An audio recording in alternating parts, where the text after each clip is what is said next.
नमस्कार दोस्तों, उत्तराखंड LT 2024 में एकेडमिक एप्टीट्यूड के अंतर्गत आज हमारा टॉपिक है विश्वविद्यालय शिक्षा आयोग। विश्वविद्यालय शिक्षा आयोग, जिसे हम राधा कृष्णन आयोग के नाम से भी जानते हैं। अब हम इसे राधा कृष्णन आयोग क्यों कहते हैं? क्योंकि जो विश्वविद्यालय शिक्षा आयोग था, उसके जो अध्यक्ष थे वो कौन थे? डॉक्टर सर्वपल्ली राधा कृष्णन, जिनके नाम पर ही विश्वविद्यालय शिक्षा आयोग को हम राधा कृष्णन आयोग के नाम से भी जानते हैं। जो विश्वविद्यालय शिक्षा आयोग था, उसकी जो स्थापना थी, उसका जो गठन हुआ था, कब हुआ था? 4 नवंबर 1948 को विश्वविद्यालय शिक्षा आयोग का गठन हुआ था। और जो विश्वविद्यालय शिक्षा आयोग के अध्यक्ष थे, कौन थे? डॉक्टर सर्वपल्ली राधा कृष्णन। और जो राधा कृष्णन आयोग था, उसमें जो सदस्यों की संख्या थी, वो संख्या कितनी थी? 10 थी। और जो राधा कृष्णन आयोग था, वो स्वतंत्र भारत का प्रथम शिक्षा आयोग था। ऐसा हम इसलिए कह रहे हैं क्योंकि जो राधा कृष्णन आयोग था, उसका गठन कब हुआ था? 1948 में। और हम सभी को पता है कि भारत कब आज़ाद हुआ था? 1947 को। तो 1947 को आज़ादी के बाद 1948 में प्रथम शिक्षा आयोग राधा कृष्णन आयोग बना था। क्योंकि यह आयोग स्वतंत्रता के बाद प्रथम शिक्षा आयोग था, तो इस आयोग का क्या काम था कि जो शिक्षा योजना है, उच्च शिक्षा योजना, उसकी पुनर्संरचना करना, उसका पुनर्निर्माण करना। और जो राधा कृष्णन आयोग है, इसे विश्वविद्यालय शिक्षा आयोग क्यों कहते हैं? क्योंकि जो राधा कृष्णन आयोग था, उसका क्या काम था? उसको किस उद्देश्य के लिए गठित किया गया था? कि जो उच्च स्तरीय शिक्षा है, उसकी जांच के लिए, उसका पुनर्निर्माण करने के लिए विश्वविद्यालय शिक्षा आयोग का गठन किया गया था। इसीलिए इसको क्या कहते हैं? हम विश्वविद्यालय शिक्षा आयोग के नाम से जानते हैं। अब विश्वविद्यालय जो शिक्षा थी, यानी जो उच्च स्तरीय शिक्षा थी, उसके पुनर्निर्माण की आवश्यकता क्यों पड़ी होगी? क्योंकि जब 1947 में देश आज़ाद हुआ और 1948 में शिक्षा आयोग बना प्रथम, तो उससे जो पहले जो शिक्षा नीतियाँ थी, वो सब क्या थी? ब्रिटिश एम्पायर के अंतर्गत थी। यानी ब्रिटिश नीतियों के अंतर्गत वो सारी जो शिक्षा योजनाएं थी और जो आयोग थे, वो सब ब्रिटिश सरकार के अंतर्गत कार्य करते थे। अब जब आज़ादी के बाद प्रथम बार जो शिक्षा आयोग बना, उसका क्या काम था कि जो शिक्षा इसका स्तर है, उसको बढ़ाना, उसको राष्ट्रीय जो है कि मोड़ देना। यानी कि जो ब्रिटिश शासन के बाद देश आज़ाद हुआ था, उसके बाद उसमें छात्रों में राष्ट्रीय भावना का बढ़ावा करना, ये सब जो उद्देश्य थे, ये सब विश्वविद्यालय शिक्षा के उद्देश्य थे। इसलिए जो 1948 में शिक्षा आयोग बना, इसका जो लक्ष्य था वो क्या था? शिक्षा का पुनर्निर्माण करना। और जो विश्वविद्यालय शिक्षा आयोग था, उसका गठन हुआ 4 नवंबर 1948 को। और जो इसने अपनी रिपोर्ट सरकार के सामने रखी थी, वो कब रखी थी? वो रखी थी 25 अगस्त 1949 को अपनी रिपोर्ट सरकार के सामने रखी। ठीक है, तो 25 अगस्त 1949 को इसने अपनी रिपोर्ट सरकार को सौंप दी। इसीलिए जो राधा कृष्णन आयोग है, उसको 1948 और 49 के नाम से जाना जाता है, क्योंकि इसका निर्माण कब हुआ था? 1948 में। और इसने अपनी रिपोर्ट सरकार को कब सौंप दी? 1949 को सौंप दी। अब हम देखते हैं, जो विश्वविद्यालय शिक्षा आयोग था, उसने जो अपनी रिपोर्ट सरकार को सामने सौंपी, उसमें जो उन्होंने विषय जो लिए थे, उनकी जो जांच के विषय थे, वो क्या क्या थे? तो पहला उसमें जो विषय है, वो है तत्कालीन विश्वविद्यालयों का अध्ययन करना और उनकी समस्याओं का पता लगाना। यानी कि तत्कालीन विश्वविद्यालय, यानी जो विश्वविद्यालय बने थे उससे पहले जो ब्रिटिश शासन था, उसके बाद जब आज़ादी के बाद विश्वविद्यालयों का अध्ययन करना और उनकी जो समस्याएं हैं, जो ब्रिटिश एम्पायर में उनकी जो समस्याएं थी आज़ादी के बाद, उन समस्याओं का पता लगाना और उनमें अपना समाधान के सुझाव देना। दूसरा है प्रशासन और वित्त के बारे में सुझाव देना। यानी जो विश्वविद्यालयों का जो प्रशासन है, वो किस प्रकार का है, और वित्त के बारे में सुझाव देना। यानी जो उनके फाइनेंस की जो प्रॉब्लम्स हैं, उन सब में अपना सुझाव देना कि उसका समाधान किस प्रकार हो सकता है।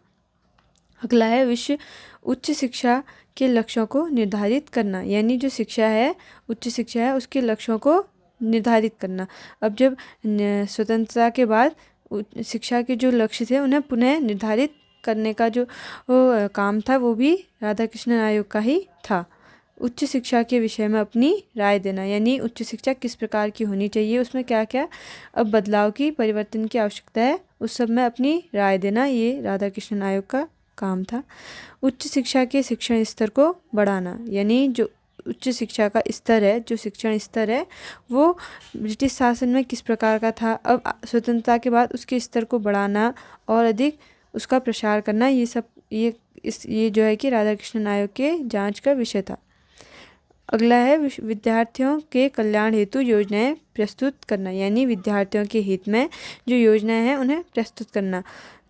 स्वतंत्रता के बाद ऐसी कौन कौन सी योजनाएं हम लागू कर सकते हैं जो विद्यार्थियों के हित में होंगी, जो विद्यार्थियों हेतु कल्याणकारी होंगी, ऐसी योजनाओं का निर्माण करके उन्हें सरकार के सामने प्रस्तुत करना, ये राधा कृष्णन आयोग के जांच का विषय था।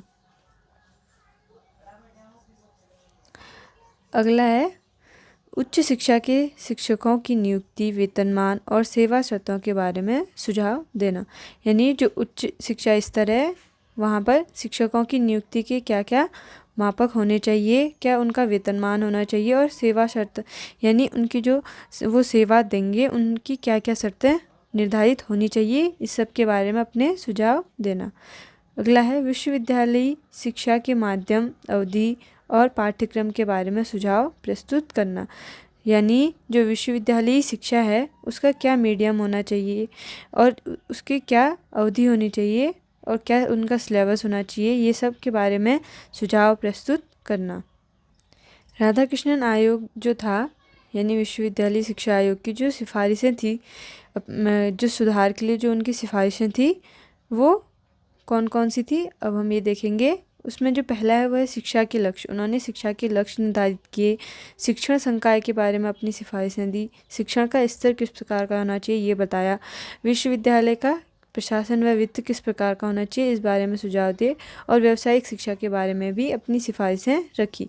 अब हम इन सभी सिफारिशों के बारे में एक एक करके जानेंगे। राधा कृष्णन आयोग की मुख्य सिफारिश है। आयोग ने विश्वविद्यालय शिक्षा के सभी अंगों के संबंधों में अपने विचार प्रस्तुत किए और उनमें सुधार के लिए ठोस सुझाव दिए जो इस प्रकार से हैं, यानी जो विश्वविद्यालय शिक्षा आयोग था उसने विश्वविद्यालय शिक्षा के सभी अंगों, यानी ऐसा नहीं है कि किसी एक मेन पर्टिकुलर जो टॉपिक है उस पर उन्होंने फोकस किया, नहीं, उन्होंने सभी अंगों के संबंधों में अपने विचार प्रस्तुत किए और उनमें सुधार के लिए ठोस सुझाव दिए, जिसमें पहला है शिक्षा के लक्ष्य। अब हम देखते हैं कि जो विश्वविद्यालय शिक्षा आयोग था उन्होंने शिक्षा के लक्ष्य किस प्रकार निर्धारित किए, यानी पहला है लोकतंत्र के लिए प्रशिक्षित करना, यानी जब अब जो देश है वो स्वतंत्र हो चुका है तो उसके बाद जो छात्र हैं उनमें लोकतंत्र के जो गुण हैं, लोकतंत्र की जो विचारधारा है उसको विकसित करना, यानी जो छात्र हैं उनको लोकतंत्र के लिए प्रशिक्षित करना। दूसरा है आत्मविश्वास के लिए प्रशिक्षण देना। अब जब स्वतंत्रता, जब इससे पहले जब ब्रिटिश सरकार थी तो तब जो देश के जो लोग थे उनमें आत्मविश्वास का क्या हो गई थी, कमी हो गई थी पूरी तरीके से। तो जो छात्र हैं अब उनमें क्या है, आत्मविश्वास के लिए प्रशिक्षण देना, उन्हें आत्मविश्वास से परिपूर्ण करना। और अगला है वर्तमान और साथ ही साथ अतीत की समझ विकसित करना। जो छात्र हैं उनको वर्तमान के बारे में तो ज्ञान देना ही, साथ ही साथ अतीत की समझ भी विकसित करना कि अतीत हमारा किस प्रकार का था और हमें उससे किस प्रकार से सीख लेनी चाहिए और उस अतीत के बेस पर हमें अपने वर्तमान को किस प्रकार सुधारना चाहिए और अपने भविष्य को उसी बेस पर किस प्रकार अपने भविष्य को दृढ़ बनाना चाहिए, ये सब जो गुण हैं ये एक छात्र में विकसित करना। उसके बाद अगला है व्यावसायिक और पेशेवर प्रशिक्षण प्रदान करना। जो छात्र हैं उनको व्यावसायिक यानी कि ऐसा शिक्षण प्रदान करना जिससे वह अपने व्यवसाय और पेशे के जो ओर हैं वो दृढ़ हो जाएं। ज्ञान के विकास के द्वारा जीवन जीने की सहज क्षमता को जगाना, यानी ज्ञान के द्वारा जीवन को एक नए जीवन को किस प्रकार जा सकता है, ज्ञान के द्वारा ही ये सब जो बातें हैं उनको जो इस प्रकार की जो क्षमताएं हैं उनको जागरूक करना। ठीक, अगला है अपनी सांस्कृतिक विरासत के उत्थान के लिए विद्यार्थियों को इससे परिचित कराना। यानी अब हम देखते हैं कि जब ब्रिटिश शासन था उसमें जो भारत की संस्कृति थी उसको किस प्रकार ख़त्म करने की जो सारी नीतियाँ थी, किस प्रकार जो भारत की सांस्कृतिक जो विरासत थी उसके अगेंस्ट थी सारी। तो अब हम देखते हैं कि जो विश्वविद्यालय शिक्षा आयोग था उन्होंने बताया कि जो विद्यार्थी हैं उनमें सांस्कृतिक जो उनकी विरासत है उसके सांस्कृतिक विरासत से उनको परिचित कराना और उसके बढ़ावा देने के लिए ऐसी शिक्षण को प्रदान करना। अगला है शिक्षण संकाय। जो विश्वविद्यालय शिक्षा आयोग था उन्होंने किस प्रकार का शिक्षण संकाय बताया कि इस प्रकार का शिक्षण संकाय होना चाहिए, ये हम देखेंगे। उन्होंने बताया कि जो शिक्षक हैं वो चार श्रेणियों में विभाजित होने चाहिए, जिसमें पहला है प्रोफेसर, अगला है पाठक, अगला है व्याख्याता और प्रशिक्षक। यानी जो विश्वविद्यालय शिक्षा आयोग है उन्होंने बताया कि एक शिक्षक जो है वो 4 वर्गों में विभाजित होना चाहिए। जो अलग अलग कैटेगरीज में जो शिक्षक हैं उन्हें अलग अलग जो वर्गों में विभाजित किया होना चाहिए, जिसमें प्रोफेसर, पाठक ये सब आते हैं। ठीक, उसके आगे उन्होंने बताया कि जो सारे ये शिक्षक हैं उनकी जो योग्यता के आधार पर ही पदोन्नति होनी चाहिए। यानी एक जो शिक्षक है उसको जो एक श्रेणी से दूसरी श्रेणी में अगर उसको पदोन्नत किया जा रहा है तो उसको उसकी योग्यता के आधार पर ही पदोन्नत किया जाना चाहिए। अगला है चारों श्रेणियों के शिक्षकों हेतु उच्च वेतन और बेहतर सेवा शर्तों जैसे भविष्य निधि, आवास, काम के घंटे और छुट्टी आदि के लाभ के बारे में उन्होंने बताया कि जो चारों श्रेणियों के शिक्षक हैं, कौन कौन से, प्रोफेसर, पाठक, व्याख्याता, प्रशिक्षक, अभी हमने देखा, उन श्रेणियों के जो शिक्षक हैं उन हेतु जो उच्च वेतन यानी उच्च स्तर का वेतन होना चाहिए और उनके बेहतर सेवा शर्तों जैसे उनके भविष्य की निधि और उनके आवास और उनके काम के घंटे निश्चित होने चाहिए। उनकी छुट्टी आदि के लाभ की बात किसने की? राधाकृष्णन आयोग ने की। अगला है शिक्षण कार्य सप्ताह में 18 घंटे से अधिक नहीं होना चाहिए। उन्होंने बताया कि एक शिक्षक कार्य एक सप्ताह में कितना होना चाहिए? 18 घंटे से अधिक नहीं होना चाहिए। अगला है सेवा से अवकाश की उम्र 60 से बढ़ाकर 64 वर्ष कर दी। यानी जो विश्वविद्यालय शिक्षा आयोग है उन्होंने एक शिक्षक की जो सेवा से अवकाश की यानी जो रिटायरमेंट की उम्र है वो कितनी कर दी? 60 से बढ़ाकर 64 वर्ष कर दी। ठीक है, इसके बाद अगला है शिक्षण का स्तर। उन्होंने शिक्षण का स्तर किस प्रकार का बताया? उन्होंने बताया कि विश्वविद्यालय हैं उनमें जो छात्रों की संख्या होनी चाहिए वो 3000 से अधिक और उनसे संबंधित महाविद्यालयों में 1500 से अधिक विद्यार्थियों की संख्या नहीं होनी चाहिए।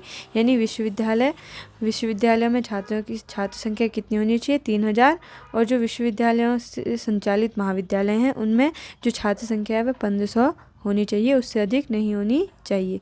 और विश्वविद्यालय और महाविद्यालयों में प्रवेश हेतु 12 वर्षीय स्कूली शिक्षा का होना अनिवार्य बताया। जो राधाकृष्णन आयोग है उन्होंने बताया कि किसी भी विद्यार्थी का महाविद्यालय या विश्वविद्यालय में प्रवेश हेतु कितने वर्षीय? 12 वर्षीय स्कूली शिक्षा का होना अनिवार्य है। यानी 1 से 12 तक की जो उसकी स्कूली शिक्षा है वह कंप्लीट होनी चाहिए, उसके बाद ही उसको महाविद्यालय या विश्वविद्यालय में प्रवेश दिया जाना चाहिए। अगला उन्होंने बताया विश्वविद्यालय प्रशासन और वित्त। यानी जो विश्वविद्यालय है उसका प्रशासन और वित्त जो है वो किस प्रकार का होना चाहिए।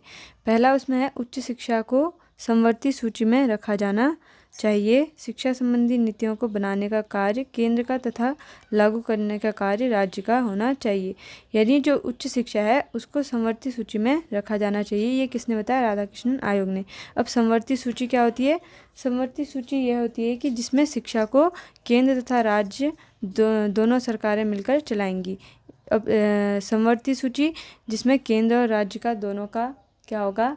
बराबर जिम्मेदारी होगी। अब हम समवर्ती सूची और इसके साथ कौन कौन सी सूचियाँ होती हैं? एक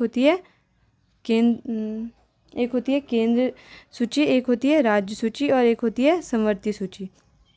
केंद्र सूची जिसमें सारा जो नियंत्रण होता है वह केंद्र का होता है और राज्य सूची में सारा नियंत्रण राज्य का होता है और समवर्ती सूची में जो नियंत्रण होता है वो राज्य तथा सरकार दोनों का बराबर होता है। तो जो शिक्षा होनी चाहिए वो राधाकृष्णन आयोग ने बताया कि जो शिक्षा होनी चाहिए, उच्च शिक्षा होनी चाहिए, वो समवर्ती सूची के अंतर्गत होनी चाहिए, जिसमें जो सारी नीतियां हैं वह बनाने का कार्य किसका होगा? केंद्र सरकार का होगा तथा उन नीतियों को अपने राज्यों में राज्य सरकार द्वारा लागू किया जाएगा।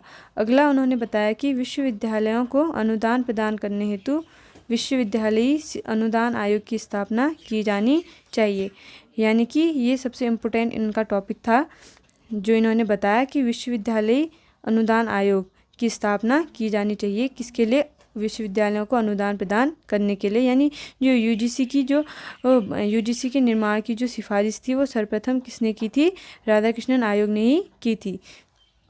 और उन्होंने विश्वविद्यालय स्तर की शिक्षा के जो मानक हैं वो निर्धारित किए थे कि जो शिक्षा है वो कितने स्तरों में होनी चाहिए। स्नातक स्तर की जो शिक्षा है वह 3 वर्षीय होनी चाहिए और जो स्नातकोत्तर स्तर की जो शिक्षा है वह 2 वर्ष की होनी चाहिए।